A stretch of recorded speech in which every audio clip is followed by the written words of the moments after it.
Sox in the basement. Sox in the basement. Sox in the basement. I'm trying something new, kicking the show off. Just diving right into it. Well, I've been teaching this podcasting class at Moraine Valley Community College. And again, podcasting for a living is an actual class taught by me that you can register for, and there's still space available here in the fall semester. And we have an awful lot of fun while we do it. But one of the things maybe I should sign up. Maybe you should. I could teach you a few things. One of the things that we're talking about is just diving into the show. And I feel like the intro is just way too long. I want to fix a few things here in the off season. I want to dive into things like the White Sox got rid of a bunch of coaches. Talk about fixing things in the off season. Well, here's the thing. Yeah. The White Sox go out right after the season ends and just release coaches off of Will Venable's staff.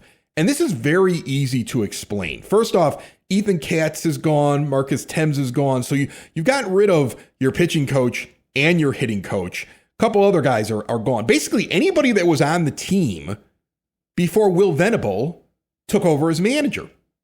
And I find that really interesting. And Grady Sizemore, remember, they kept him around, which I always thought was really strange, right?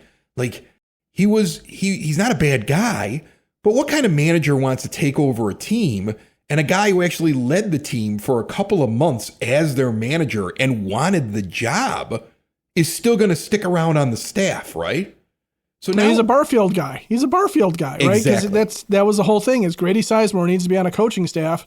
Because when he interned with the Diamondbacks and Josh Barfield was there, he thought he had the makings of a future manager or at least a future major league coach. So Grady Sizemore, he's off the major league staff. Remember, he was the offensive coordinator, which I don't know what plays he was calling during the season or what he was drawing up, but Caleb Williams is off to a decent start. So good job, Grady. Yeah, it's like they've been coming up with like ways to keep Grady in the organization since the moment he was brought in here. Remember, he didn't even have a role when they brought him in. He was essentially the guy on Pedro's staff in case Pedro screwed up. And then that's exactly, and he did. And he screwed up. That's what he was there for. And now Will Venable is like, all right, I've been here a year. Can I kind of pick my own guys? And they're like, yeah, we're good with that. And I'm going to get into where I think Grady's going. And because I think it's pretty obvious, actually. And right. I think it's very obvious. It's a strange story, but we'll get into that second. First, let's talk about these guys getting cleared out. There's a reason they've been cleared out. And it's not very sinister. It's not very surprising. In fact, if you've listened to Sox in the Basement or watched it on our YouTube channel or on social media or wherever you consume it at, and you've been around us long enough, it's not even a theory anymore. It seems like fact. We've had a lot of people around the organization basically telegraph this to us. Jerry Reinsdorf's not going to pay anybody to sit at home. You sign a 3-year deal, you're the hitting coach for 3 years. You sign a 3-year deal, you're the pitching coach for 3 years. Pedro Grifol was originally going to be here through the end of 2025, so it makes sense that his staff was signed or renewed through the end of his contract. So when Will Venable comes along, there's only a couple spots that are open, guys whose contracts had ended. And I guarantee he was told, look, we want you to be the manager and you're going to get to help pick your staff and we're going to give you all the autonomy you want, but the old man doesn't pay for guys to sit at home. So Ethan Katz is going to be here for another year. Marcus Thames is going to be here for another year. And don't worry about it because we have a pitching guru in Brian Bannister, and he's really the guy who's above, who's got a philosophy. And don't worry, we just brought in Ryan Fuller. He's really the guy running the development of hitting. And what these moves tell me is, one, it's true. Unless you are a major figure in the organization, the manager, and you're doing such a terrible job like Grifol, or you have a health scare like Tony, and it was really obvious that he shouldn't have been brought back another year, right? Unless something's so glaring that public opinion is just screaming at the organization and has to scream for months, if not a full year, to get it done. Jerry Reinsdorf isn't going to pay anybody to sit at home. You're going to finish your deal. This is why John Schriffen is coming back next year as the play-by-play guy. I'm telling you, that's why. And if something bad happens mid-season, that's the only way he doesn't come back for the whole year. There is a policy within the team. Some people might say that's good business. Some people might say he's cheap because he does this. But there's a policy within the team that you're going to finish off your contract. What's the difference between one pitching coach and another pitching coach? So Will Venable, I believe, took this job knowing that he would eventually get to pick his guys. But in his first year, I'm sure it was pitched to him. Look, it's your first time as a manager. These guys are familiar with a lot of these players. why not just kind of ease in with them and you could pick whoever you want to for 2026? All right, I want to be a major league manager, and there's not a lot of those jobs out there, and I like the potential of what's going on here. I want this job. I'll put up with these guys for a year. Neither Will Venable wanted these guys back, and clearly there wasn't a loud voice in the room from Brian Bannister for his pitching coach or from Ryan Fuller for his hitting coach. So this is expiring contracts, and the manager finally gets to have input or even select who he wants to put on his staff. It's nothing more than that. And the only thing that stands out to me is Ethan Katz, right, Ed? You thought Ethan Katz was a Brian Bannister guy because they both came from that Giants organization. Katz was there when Bannister was there. Katz was one of his assistants. So you thought that there was a tie there. You thought there was a connection there, and you thought, okay, well, I know that he helped fix Lucas Giolito. That was always the story. But that's all he's done. That's all he's done. Exactly. That's all he had done. And now the first question somebody's going to say is, well, Shane Smith. And you and I were talking about this. So explain this, because I made the argument to you when I heard that Katz was gone. That, okay, fine. The only guy he really ever fixed was Giolito, and it wasn't that good. But he at least made him a little bit better, and then he got bad again, right? And I was surprised that Katz was still around, and we all know why he was around now. We're just not going to pay guys to sit at home. The contract has run out. It's time to move on. It was probably already kind of predetermined from certain people within the organization who knew we're probably going to go in another direction in 2026, but we got to keep him around for another year because of the old man's policy. So my argument to you was, okay, I know Jonathan Cannon kind of didn't develop any more than what he already was. Sean Burke never turned in anything more than a fifth starter, and both of them didn't even finish the season. I think Cannon came back for the last couple of days, but essentially neither one of them made it through the whole year in that rotation. But what about Shane Smith? Here's a Rule 5 guy who had a spectacular season. Surely Ethan Katz had something to do with it. And Ed goes, no, not at all. Why? Nope, not at all. Because watch how Shane Smith pitches. Watch what his arsenal is, and watch what he needs to do to be effective. Shane Smith is a guy with a mid-90s to upper 90s fastball who you need to spot it, okay? And his changeup and his breaking ball are the out pitches. And when you watch when he's effective, go back and watch the highlights from just his last start, okay, where he had that, they put together the one hitter. And watch where he's starting his pitches. All he's doing is he's starting his curve and he's starting his changeup as strikes and letting their natural run, letting their natural rotation and break fool the hitters. Throw a relatively straight fastball and then let the breaking ball and the changeup fade away or break in, or depending on which side of the plate you're looking at. And it's not difficult because Shane Smith has that really good stuff. But when you look at Cannon and when you look at Burke, two guys where all the pitches move. Everything runs, everything works around. You've got to have an idea of exactly what you're doing pitch by pitch. You have to know exactly where you're going to place your pitches before you release the ball, and you have to develop that kind of consistency, and neither of them did. There were moments of brilliance from both of those guys where you could see the stuff, but Katz was never able to help him harness it. And you go back to Dylan Cease, because you mentioned Dylan Cease when we were talking too, how Cease kind of liked him. But what was the big knock we had on Dylan Cease as the ace of the staff? 4 2/3, and everybody give him a standing ovation for the great job he did as basically an opener, because he could never go deep, because whatever Katz was doing, he could never get Cease to find a way to pitch to contact. And I think that was going on with Cannon. It was going on with Burke. And I don't think if you're Brian Bannister, you're looking at this going, this guy's connecting to anybody or doing anything to really help me. I got to find somebody else who really, really can get into their heads or get into the mechanics or figure it out. And Ethan Katz was maybe never that guy. Think about it. He was never anybody else's pitching coach.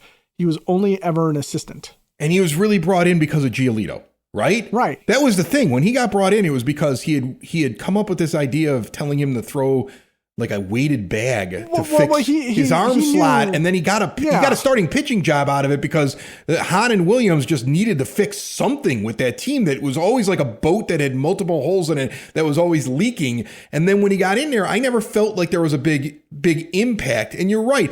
I thought Bannister and him with the connection with the Giants, that was a thing.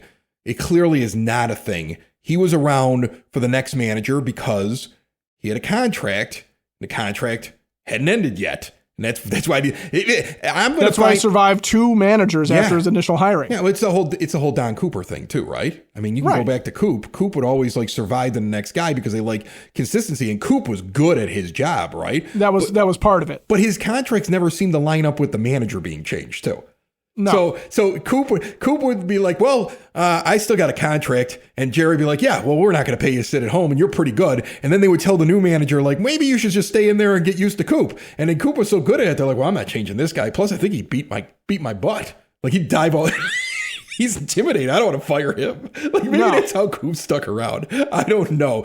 Real quick, I want to tell you the finger sticks are outdated. Do you know what finger sticks are? Do you know what that is? Yes, I do. I do. The diabetics use them. Missed refills are stressful. Diabetes should not feel this hard. With Dexcom and Freestyle Libre, you can see your glucose in real time, stay ahead of highs and lows, and take back control of your health without the daily hassle. And Hyatt Home Medical Equipment is going to help you. Reliable resupply so that you never run out of sensors. Lower cost through direct insurance support. Personalized service at every step. Ongoing support for diabetes, weight, and overall wellness. I want you to get over to hhme.com and see what Hyatt Home Medical Equipment can do for you. If you have any questions through the website, or give them a call, 708-422-2300. Switch to a new age of life with Hyatt Home Medical Equipment. So these guys are out, and now Venable gets to pick what he wants, and that will be fascinating to me.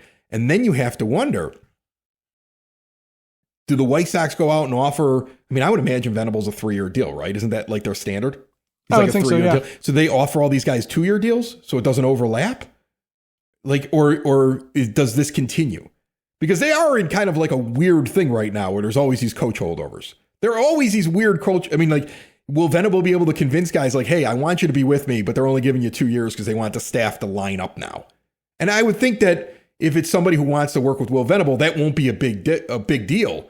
But I think watch the contract structures here, because this tells you a lot about the organization. Unless you are one of the most important cogs in the system, Jerry Reinsdorf is not replacing you until your contract is over. You have to be like a general manager who's failing, a manager who's falling asleep in the dugout, or bringing your team to the worst record in the history of baseball, for him to sit there and say, okay, fine, we'll get rid of him and pay him to sit at home on his couch. That is so obvious now after these moves. I don't know how you can dispute it.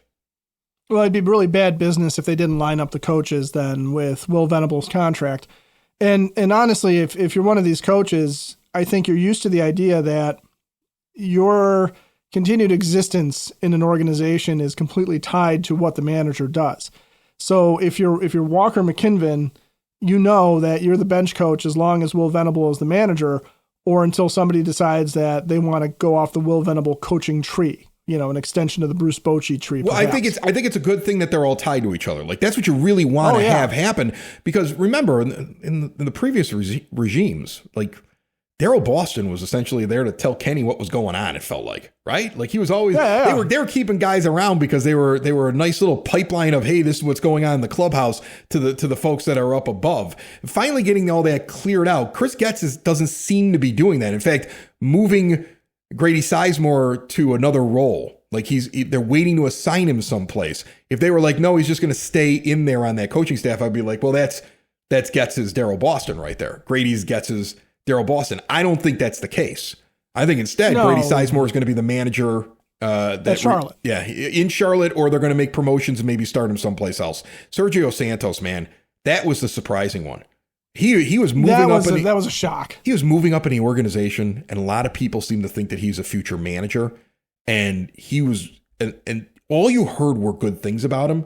And what's telling is, after this announcement with everybody who's moving on, the guys who are the assistant coaches, and then Sergio Santos, who was the manager at AA, and then this year was the manager at AAA. We actually saw some of those promotions videos. Like, this is when Teal gets told he's moving up to the majors, and it's Santos telling him that because he's his manager. He's gone. And it was interesting because Merck covers the team, and we're going to have Merck in here. We haven't had Scott Merkin in here in the last month or so from MLB.com, but I always love it when he comes on, so hopefully we can get him on here and he can talk more about this. But all these guys leave. Since everybody's been dismissed, the first person he latched onto was Santos not being renewed for 26.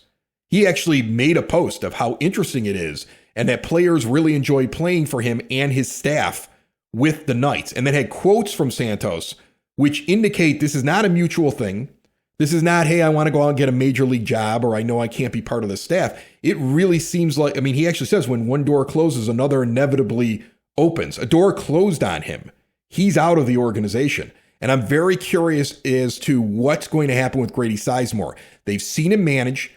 Josh Barfield, that's his guy.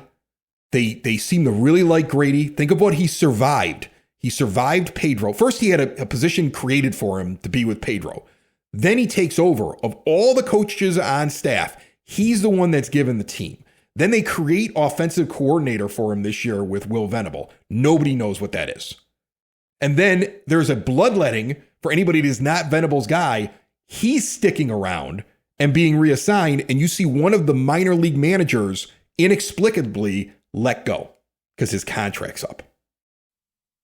Yeah. If he's not going to AAA, somebody's getting promoted and he's going to single A or double A or something. But Grady Sizemore, I think, is getting a manager's job in the White Sox system. That's my belief. Yeah, I 100%, because I don't know what else you do with him.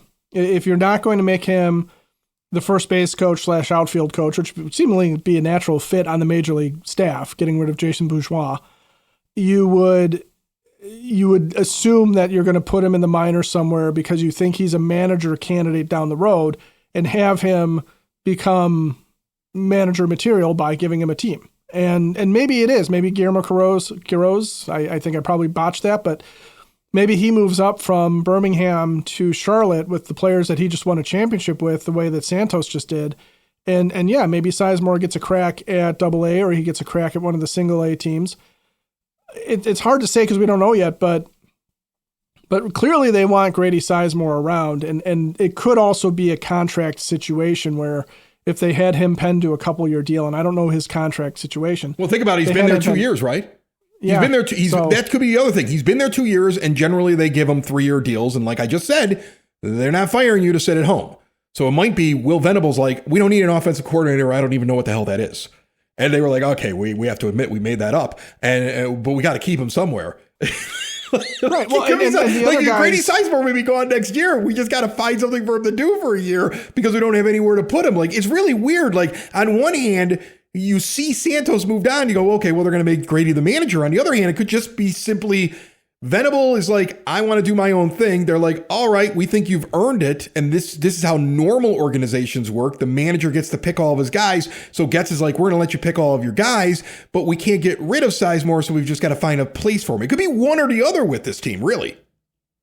Well, and besides your bench coach, who Venable picked, you have assistant hitting coach Joel McKeithen, who sticks around because he was a Venable guy. Right. Justin Jershell is your third base / infield coach, but he was actually hired right after he was brought up to the major league staff after Pedro was fired.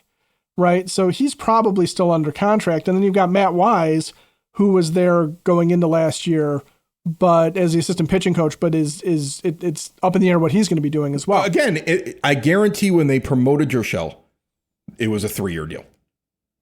100%. And you're not, so somebody goes to Jerry and says, look, he wants to pick a new third base coach. And you're like, what's the difference?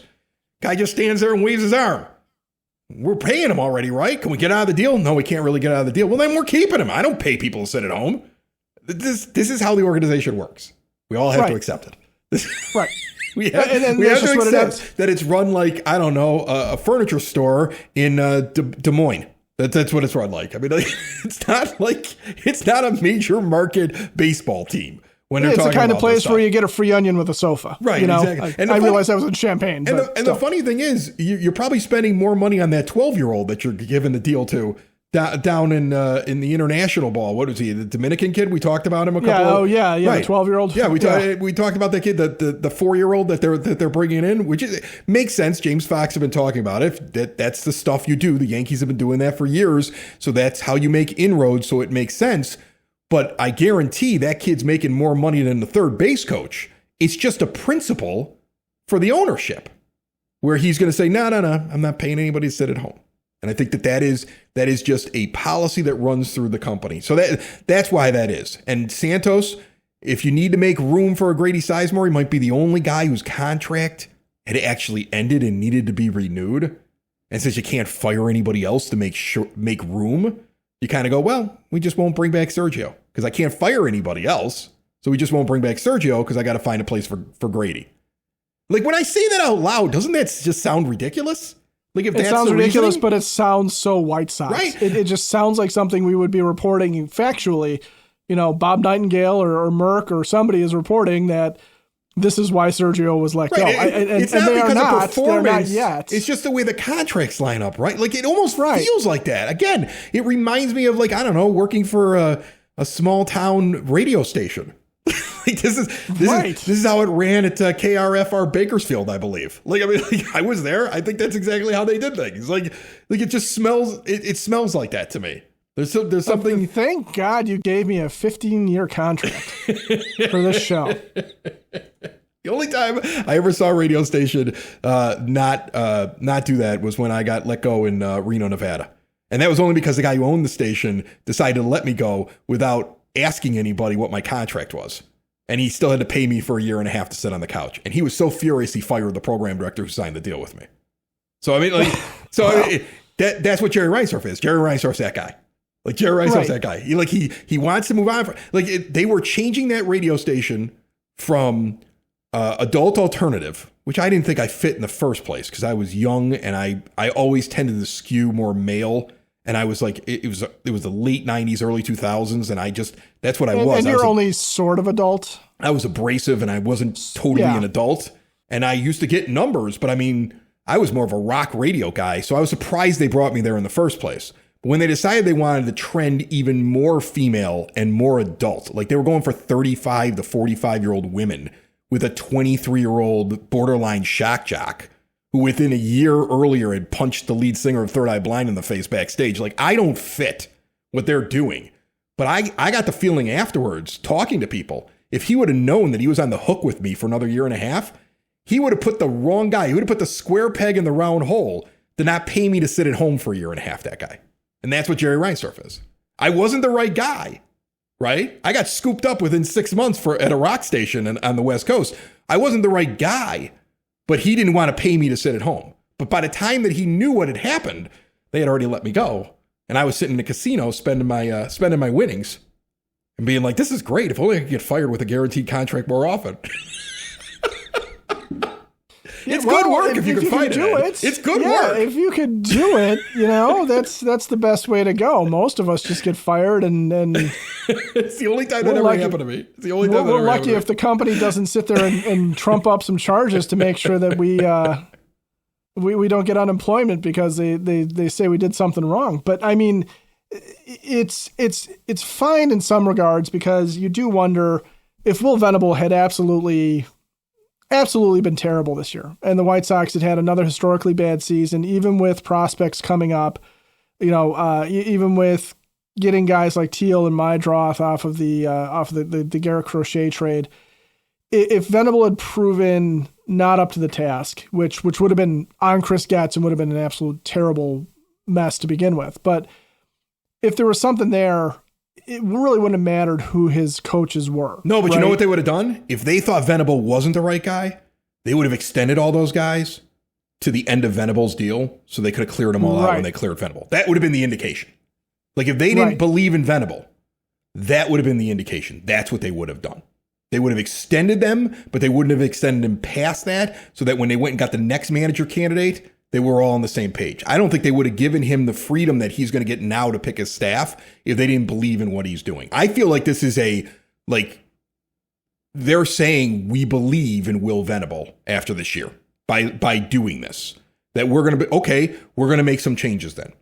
And why wouldn't you? Why wouldn't you believe in Will Venable after this year? I think they finished 60 and 102. And I really wanted it to be 63 and 99 or better, but they came close, right? 60 and 102 is how this team finishes. And an article will go back to Merck right afterwards. He's a great source when you want to know what the team feels. Working for MLB.com as the beat reporter for decades for the White Sox. And this is interesting. This is a quote from Josh Barfield within the last couple of days. Expectations coming into next year is to continue to push this thing forward. There's no moral victories. in this game. In the end, it comes down to wins and losses. You come into the year and the goal is to win. I think we'll see the strides that some of these guys are able to make next year. We'll be able to add to this team in the off season. And Merck goes on to say that he believes for sure it'll be some addition in the bullpen. But what this sounds like to me, and I don't want you to get too excited because this team has let me down so many times over the last 4 decades. I am tamping down the excitement. Tamp down the excitement, okay? Yes. But we've been talking about the low payroll going into the season.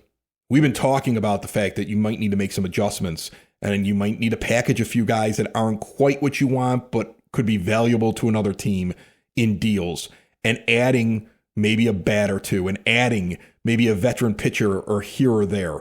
Understanding they're not going to go out after the big top end guys that are the number 1s or number 2s in a rotation because they're hoping to find that out of their own system, but maybe fix the bullpen a little bit, be a little bit more competitive, still be in the bottom third of payroll, but they're not going to have a $30 million payroll, which is what they're projected to get right now. Like, they're going to make a few additions. That makes me feel like at least the front office wants to do it. Like, they may not have asked Jerry yet, but I think that's the front office plan. I'm not saying they're going nuts. They're not going to have a $250 million payroll, but I do think that they want to have a winning record or close to 500 record next year. I think they want to not be the 5th place team in their division next year. I think they have goals to take this young team that showed a lot of life in the second half and give this manager the guys he needs, the guys he wants on his staff, to give Brian Bannister the pitching coach he wants, to give Ryan Fuller the hitting coach that he wants in his system. This is where it all comes together. There won't be any excuses in a year or two if it doesn't work, because this will all be Getz's guys and all of Venable's guys. And now it only comes down to whether or not they understand their owner to be able to work within his constraints, his financial constraints, and his company policies, like we discussed earlier on the show. Can they work within those constraints, and will he at least give them enough to do what they want to go and do? Well, and it's not much that they need in terms of to get them to a more competitive place, because if you walk into a season and assume Mike Tauchman's still here as one of your outfielders, if you walk into the season, assume that you are losing that Luis Robert Jr. $20 million payroll to some sort of a trade, or even if it's still there, okay, you've got those two guys, your outfield situation might be relatively set because Andrew Benintendi's still under contract. Your infield seems relatively set, except for you could probably use a first baseman not named Lenyn Sosa because he hasn't figured out a position yet. But you have your catchers. It's really the pitching staff that needs bolstering, and a lot of it comes down to the bullpen. You have Mike Vassell, who's a good, useful part. You have Steven Wilson, I think is still under contract, who is, it might be arbitration eligible still, who is, okay, he's serviceable. He's not a closer, but he can be useful. But you've been relying on guys like Jordan Leisure who are so hot and cold that you can't figure him out. You don't quite know what Grant Taylor is or what his future is. Is he a rotation piece? Is he a member of the bullpen and a guy that's your future closer? There's a lot of uncertainty there that you can go and pick up for major league deals, pitchers, and even maybe an established closer who can solidify that back end of the bullpen, and then you can worry about, like you said, maybe just one major league starter, okay, who can back up Shane Smith, who can give him somebody besides Shane to go out there and be reliable, and hope that the Brian Bannister and the new pitching coach can figure out Jonathan Cannon and can figure out a Sean Burke. Or you see these guys, Martin. Or you see these guys move up who they're really hoping to get here. Right. And you still have Davis Martin. Yeah. You still have Davis Martin, who's useful, and you might be able to pick up somebody off the scrap heap. Eric Fetty's going to be back out there. He had some success here.